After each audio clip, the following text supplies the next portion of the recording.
Hi, I'm Cherie Lindberg, and welcome to Elevated Life Academy, where we share real stories of healing, hope, and transformation.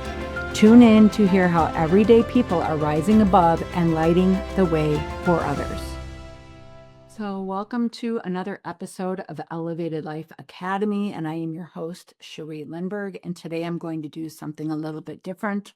I'm actually going to share about my book, Sacred Knowing, and why I felt it was so important to publish this book and why I felt compelled to write. Mostly, it's the same reason why I have this podcast, is to want to bring voices of hope to people that have experienced trauma. I want people to know that you can live an elevated life, and whatever that means for you. I go around and I talk to many healers, people that are supporting people in their journeys here on earth and helping them shift out of pain or woundedness and learn how to accept, find love again, find ways to flourish and thrive regardless of what has happened to them. And so I really wanted folks to know that, if your ACE score, which is the Adverse Childhood Experiences Scale, is really high, there's so much literature out there about how, it causes disease, it causes relationship difficulty, higher incidence of addiction, higher incidences of mental illness, which are true, and you can make a personal choice to do it differently. I'm not saying it's going to be easy, but with support, you can turn that around. And that's what my book is about. It's about letting go of my history, the things that had happened to me, how I got through it. And I just wanted to have a real discussion about that. So I'm going to go through some of the chapters here and talk to you about why I decided to title some of those chapters the way I did. So Sacred Knowing, again, is the book, and that got launched in October. And some of you may have read it already and know that my life really changed almost 4 years ago now. It'll be 4 years in April, when my best friend from elementary school passed away from breast cancer. And I had been a trauma therapist for 20 years. And that next day, it just felt like something. I mean, it was really big because we talked every Saturday, no matter where I traveled, where I was, her and I talked. And I had just done a training with Cynthia Swartzberg. We had gotten, through the training. The next day was a Monday, and I walked into my office and I said, I'm done with trauma and therapy. I'm going to work with, I want to do more coaching. I want to do more high performance work, how to flourish and how to thrive. Because if you were anyone like me, maybe you are, maybe you're not, that's okay. But I've spent my entire life on a healing path. And I know there's a lot of other therapists out there doing it too, that we're always working on clearing. We're always working on clearing. Once you decide to become a healer, if you're going to be a really good healer and have longevity in this field and not get burnt out, you have to continue to clear all these things that you hold, whether it is, trauma work that you're doing or the energy that you feel from your clients. Most healers are empathic, and if we don't do the work to release that, we carry it around with us. And there's lots of research that shows that healers end up with higher incidences of autoimmune and disease and digestive issues and so forth. And that's not a coincidence. Number one, they have their own trauma that they need to work on moving out of their central nervous system.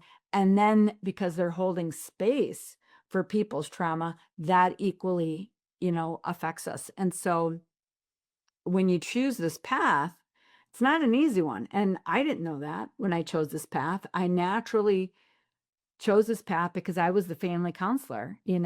Growing up, I was the compassionate one. I was the one that felt things very deeply. My friends always came to me with their troubles and their problems. I mean, and I know many, many healers talk about this. I'd be on an escalator in a department store, and all of a sudden, a person would come up and start talking about their divorce and start crying, and I'd be in the middle of a mall comforting and helping this person. Like, it would just become out of the blue. It almost was like, some of you feel like you have a sign over your head that says, hey, you got an issue, come here. Almost like Lucy on Peanuts, right? So that was a lot of my life growing up. I had my own trauma. I grew up not feeling good enough. I grew up not feeling smart. And unfortunately, that was reinforced by teachers. That was reinforced by guidance counselors. Nobody took the time. And I should say that differently. It was an era of where we did not know a lot about trauma either. And being present wasn't really something we studied. Nowadays, everybody knows what that means. A lot of folks knows what it means to attune. Many people understand, holding things in your central nervous system. But these were not things that were talked about when I was growing up. In fact, trauma-informed schools were not a thing, when I grew up. In fact, there was many traumatic events that happened in schools. Lots of bullying went on. And I grew up primarily in Tinley Park and then moved to, I went to Lincoln Way, but I'm trying to remember Frankfurt. Excuse me, I couldn't remember the town. But in my elementary years, we solved things by beating each other up. I mean, that's what you did, and that's what they allowed. There was no, really good supervision on the playground. And so it was rough out there. I mean, girls beat up girls, boys beat up girls, girls beat up boys. I mean, that was the environment. I grew up in a very blue collar town, and there was still remnants of segregation and racism.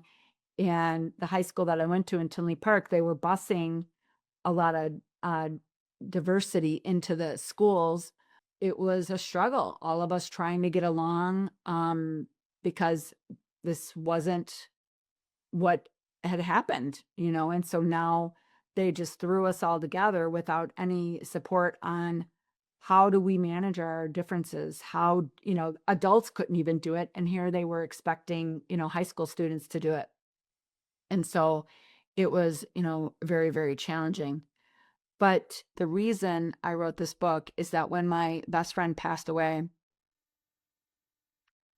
it was just like this veil got lifted, and I realized I had spent 20 plus years excavating all of my stuff, and I wasn't fully living. I was not, I was better than I was for sure, but I wasn't flourishing necessarily. I was not thriving, and I didn't feel passionate. I mean, I felt good about what I was doing as a therapist. I knew I was making an impact. I was helping and watching people heal, but it just felt like something was missing. And so I decided to switch over to coaching.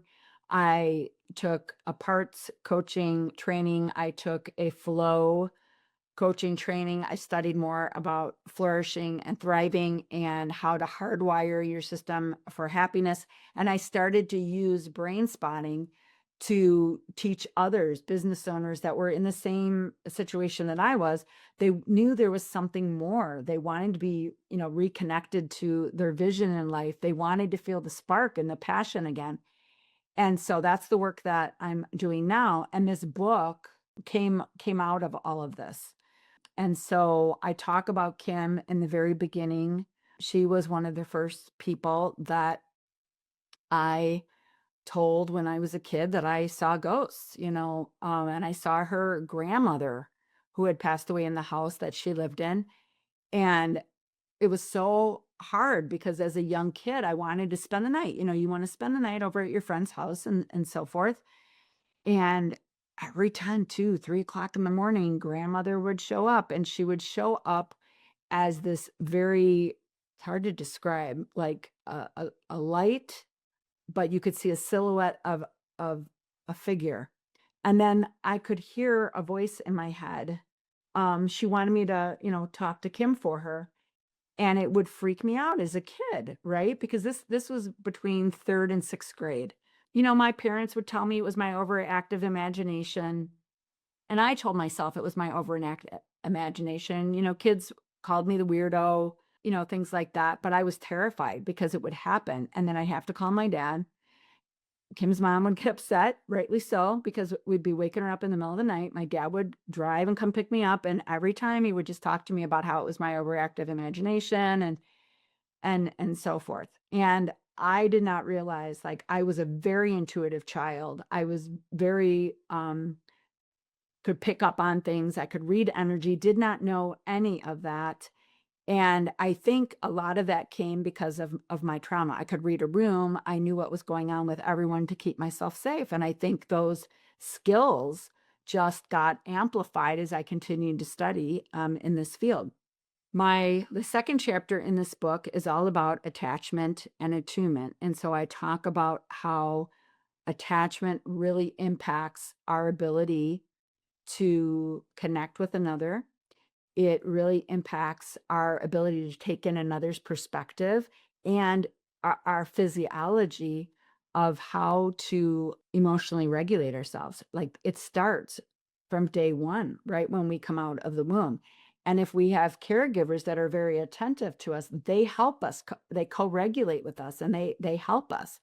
But if they're not able to, like if your parents came from trauma and they were not regulated, well, you're going to borrow their central nervous system. The good news is, though, once you figure that out, that you have some deficits or you have some challenges there, there's a lot of internal work that you can do, which is the work that I did. And first, I did that. I started out doing EMDR, and this was when I was in graduate school. Didn't realize I had PTSD, did EMDR, and EMDR significantly reduced my symptomology. I didn't have flashbacks anymore. My mood was more stable, really, really helped me, but I still didn't feel alive. I didn't feel alive until I came across Brainspotting. It got deeper for me. Again, I think all somatic therapies are very, very helpful in helping people heal, because we got to go deeper into the brain. Talking about it is not enough. It's deeper in our brain. It's developmental. So we have to go deeper in there.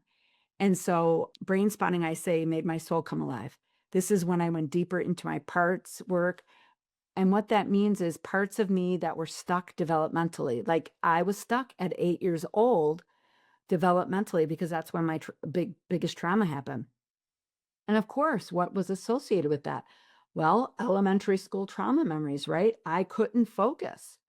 Of course, I'm neurodivergent. I have ADHD. And I wonder, okay, do I truly have ADHD, or is this the result of my brain getting changed because of trauma? All really good questions, right? So then we have attunement, and attunement is about resonating with another, being able to hold the space, being held by another without judgment. Your central nervous system can really, really feel that. And so I talk about how to use Brainspotting in this book every single day, not only to help yourself heal, but also to help yourself expand, to help your creative brain open up again. And you start to realize you can do more than you think you can. And you start to focus more on your potential and possibility than your wounds. And again, I want people to know that that is possible. You've got to do the work, right? Now, if you have trauma, I don't recommend you try to heal it by yourself. Get somebody, interview the person, get a good therapist or coach, somebody that gets you, you feel safe with, that really resonates with you and holds no judgment, and that you can be 100% transparent, so that you can release all the burdens that you're carrying in your body and in your brain. That took me to Brainspotting and parts work, where you can go really, really deep into, again, I talked about the developmental parts. And by doing this work over and over again, when you get into that deeper part of the brain, it's also connected to spirituality and intuition and creativity. And as you start to do this personal work and you heal these old things, it releases your brain so that it can go into creative spaces. It can go into more imaginary spaces that are all very valuable for spirituality, intuition, and creativity. And so I wish that for all of you. And then where does that lead us? Manifesting your true life. Now, a lot of you are going to listen and go, oh, this is woo woo and things like that. I'm putting the science in the woo. Heather Corbett and I have a Spirit Code membership group because of all the things that I'm sharing with you right now, what we've discovered, and that our brains are powerful beyond all measure. And that I want you to know that, because you are powerful beyond all measure and you can create your reality, and your brain helps you do that. So you can practice with brain spotting, putting your eyes on a spot that, like when I look over here and I think about all the teaching that I do, and my soul comes alive when I teach. I absolutely love teaching brain spotting to my fellow therapists and healers and coaches, because I know that the more that they do their own work and the more that they master brain spotting, they're going to watch their clients heal right before their eyes. And you can get addicted to that, because you're witnessing a blossoming. You're witnessing somebody releasing all this old stuff that no longer serves them, and they're rising into their potential. And you're sitting there witnessing it, and you get to feel that energy. And it's amazing. I've seen so much in just in the last 4 years, people shifting from trauma into more deeper flourishing. Like, here's some examples. Somebody coming into me and I'm working with them. This was when I did the trauma work, and they didn't feel like they were good enough to own their own business. And then we're doing some work, and they take all these leaps of fear. They just leap into it, and now they own their own business, and they're doing fantastic at it. They never knew that they were capable of it. Or you have somebody that has carried 30 years of trauma that's created migraines and back pain, and you're working with them and they're like amazed because all of a sudden they don't have any more back pain, or that they're not struggling with the migraines anymore. This stuff happens. Like, I'm not making this up. This is what happens. Or here's even more beautiful things. And this happened, you can read the story in the book with Kim and I, where a loved one shows up in the room while they're doing brain spotting. They feel them, they smell them, they hear them, and they do that work. I've worked with people that are terminally ill, and it helps them prepare for when they're getting ready to transition to their next existence, whatever your belief is on that. So we talk about all these things in the book. And then one skill that I really want to highlight that I never knew anything about is I learned through all of these experiences, the skill of discernment, starting to listening to myself and discerning who were safe people to have in my life, who was a good mentor. And how I did that was by observing them. Were they aligned? Did they say one thing and do another? If they did, I pulled back, because that was a misalignment. If I watched people over time and I saw, for the most part, because we're not perfect, but if I saw that they would say something, their behavior matched, there was conflict that we had, and they were able to work through it with me in a very integrity way. Like, those were things that built up trust and helped me discern and know who to bring into my life and who not to bring into my life. These are skills that we all need to learn. And through all of that, my husband and I, 36 years of marriage, and that there's some in here too of hard times, we both had to learn all these skills because we did not have them. We did not witness them growing up. So we still see our coach, every other month, and we bring these things there and we work through them together, and we're a team. So I hope this topic and what I'm talking about is interesting to you, or maybe you come across a friend or a relative that might need a pick me up. They've had a really hard go in 2025, and you want to give them something, some kind of something positive. They've had a lot of trauma and you want to say, hey, you can do this. Share this podcast. Share this podcast with anyone that has high ACE scores that might be struggling and not know what the next step is.